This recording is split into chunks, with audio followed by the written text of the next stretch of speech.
అట్లా అనుకోవడానికి ఇద్దరిని బ్యాలెన్స్ గా చూపించారు, బ్యాలెన్స్ గానే చేశారు. ఒకసారి వినండి ఇది కూడా. ఆ యోధుడు బయలుదేరాడు.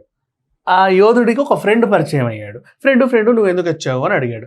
మా నాన్న ఒకప్పుడు అట్ట ఎట్టనెట్టనో అందుకే నేను వచ్చా అన్నాడు. సరేలే చల్లగా బతుకు, నా జర్నీ నాకు కావాలి అని చెప్పేసి తన జర్నీ అలా అలా అలా అలా వెళ్ళింది. లాస్ట్కి గూడెం అమ్మాయిని తీసుకొచ్చి గూడెంలో చేర్చాడు. కంప్లీట్ స్టోరీ ఇది. సో ఇక్కడ ఇట్లా చూసుకుంటే గూడెం అమ్మాయిని తీసుకొచ్చి చేర్చడంలో కూడా ఇంకో హీరో పాత్ర కూడా ఉంది కదా దాంట్లో. ఇప్పుడు నా జర్నీలో నాకు పరిచయం అయ్యే వాళ్ళందరూ నా స్నేహితులేగా, వాళ్ళంతా మిత్ర బృందమే కదా.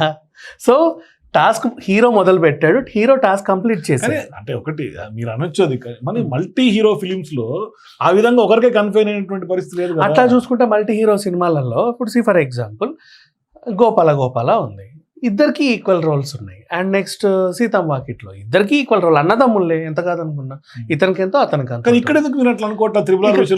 ఇక్కడ కథ ఇలా వచ్చింది, కథ స్టార్ట్ అయింది, గూడెం అమ్మాయిని ఎత్తుకెళ్లారు, మళ్ళీ ఆ అమ్మాయిని అక్కడ అప్పచెప్పాలి.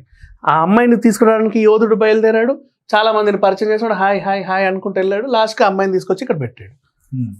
ఫుల్ఫిల్డ్ కదా. సో ఇట్లా చూసుకుంటే ఎన్టీఆర్ హీరో RRRకి.